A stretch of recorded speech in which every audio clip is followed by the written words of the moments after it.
Selamat pagi, salam sejahtera. Ini menjawab kepada dakwaan Muhyiddin Yassin bahawa pendakwaan terhadap Bersatu berkaitan dengan jana wibawa, berkaitan dengan meminta dan menerima rasuah, yang mana didakwa oleh Muhyiddin Yassin telah dirancang dan didalangi oleh Zahid Hamidi. Jadi apa yang berlaku menurut Muhyiddin Yassin ialah, jadi apa yang berlaku, perkara yang saya fikir sudah dirancang dan terancang, katanya kepada pemberita di perkarangan kompleks Mahkamah Kuala Lumpur baru-baru ini. Muhyiddin seterusnya berkata, dalang itu diusahakan oleh Barisan Nasional dan PH yang tidak senang dengan sokongan rakyat terhadap Perikatan Nasional yang semakin kuat pada PRU 15 lalu. Atas sebab itu Muhyiddin berkata, pendakwaan Wan Saiful pada hari yang lepas adalah pendakwaan terpilih dan parti itu sudah menjadi sasaran untuk dilemahkan. Selepas itu, beberapa pemimpin Perikatan Nasional pula berduyun-duyun juga menyifatkan pendakwaan terhadap Wan Saiful Wanjan suatu pendakwaan terpilih terhadap Blok Pembangkang. Mereka berkata ia menunjukkan Anwar mempunyai sifat pendendam terhadap Perikatan Nasional.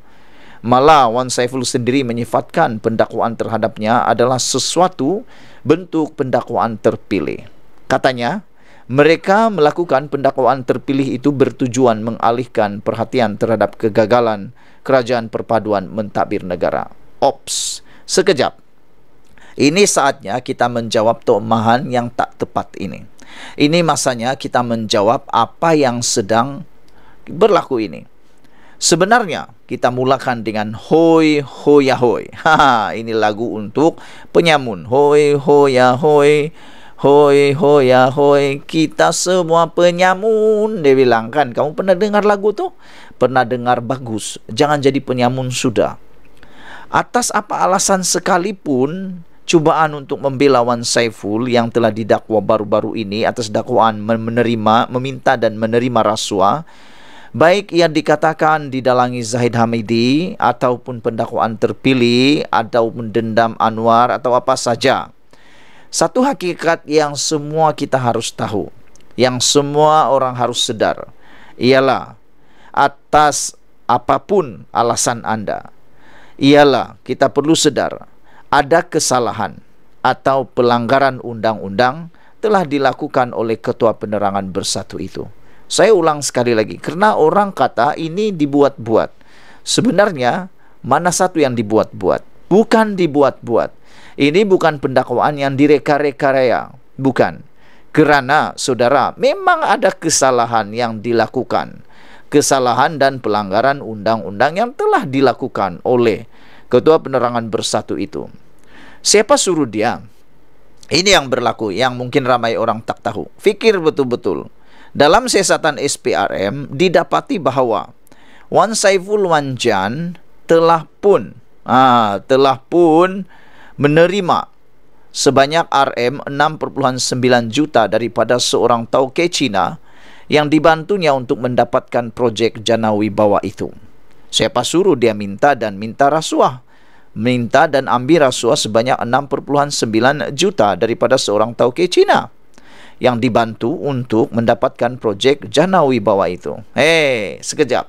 Lebih menarik lagi ialah, bukankah jana wibawa adalah singkatan kepada perkataan projek atau program jana ekonomi pemerkasaan kontraktor Bumi Putra Berwibawa? Tapi, sini persoalan besar. Bagaimana tauke syarikat yang berurusan dan memberinya wang rasuah RM6.9 juta untuk projek Central Spine Road serti ke persimpangan Lebuh Raya Pantai Timur itu bernama Lian Tan Chuan pula. Ini bukan Bumi Putra, ini bukan orang Melayu. Ini orang yang berbangsa lain. Tidakkah ini satu pengkhianatan kepada agenda ekonomi Bumi Putra? Lagi pula, persoalan kedua yang perlu dijawab mungkin oleh cyber trooper kah atau penyokong-penyokong kah yang tak percaya dengan kesalahan yang dilakukan, kesalahan yang telah disiasat dan telah pun didapati dan sedang dibicarakan sekarang ialah, tidakkah ini satu pengkhianatan? Persoalan dia lagi kemudian, Kenapa wang rasuah itu atau wang itu dimasukkan ke dalam akaun bank milik syarikat pribadinya sendiri? Ini menjadi persoalan. Kenapa wang rasuah itu dimasukkan ke dalam akaun bank milik syarikat pribadinya sendiri merujuk kepada Wan Saiful Wanjan? Kenapa duit RM 6,9 juta itu masuk dalam akaun milik pribadi syarikat pribadi, bank milik syarikat pribadi sendiri Wanjan? Perkara pokok yang perlu difahami oleh kita semua di sini ialah jika Wan Saiful tidak meminta dan tidak menerima wang RM 6,9 juta itu dan tidak pula memasukkannya ke dalam akaun syarikatnya sendiri, sudah tentu mustahil tindakan dapat diambil terhadapnya. Apapun yang coba dirancang, katakanlah kalau memang ada rancangan, apapun yang coba mau dipilih, kalau katakanlah ada yang mau dipilih, apapun yang mau orang buat, kalau katakanlah ada orang mau buat, apapun yang orang nak buat jahat, kalaulah katakanlah mereka nak dibuat jahat, kalau tidak ada apa-apa kesalahan yang dibuat, semuanya ini tidak akan berlaku. Semuanya ini tidak akan berlaku. Perkara pokoknya mudah difahami.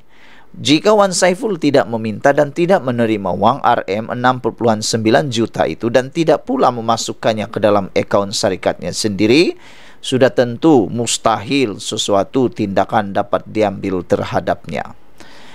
Bolehkah direka-reka tuduhan jika kesalahan tidak dilakukan oleh Wan Saiful sendiri? Itu yang menjadi persoalan besar. Lebih-lebih lagi, masuk pula duit itu dalam akaun syarikat pribadi Wan Saiful. Bolehkah ia dikatakan pendakwaan terpilih kerana dendam Anwar terhadap Perikatan Nasional atau didalangi Zahid Hamidi, sedangkan Wan Saiful sendiri didapati oleh SPRM telah melakukan kesalahan? Bukankah jika SPRM tidak mendakwa Wan Saiful, sedangkan ada kesalahan telah dikesan, dilakukannya, maka itulah sebenarnya dinamakan pendakwaan terpilih? Saya nak ulang sekali lagi. Kalau SPRM dah melihat ada sesuatu kesalahan yang berlaku terhadap Wan Saiful, dan SPRM pula menutup mata, tidak membuat apa-apa, bukankah itu adalah pendakwaan yang terpilih? Maka dengan itu, yang dibuat oleh SPRM sekarang ini adalah pendakwaan yang terbaik.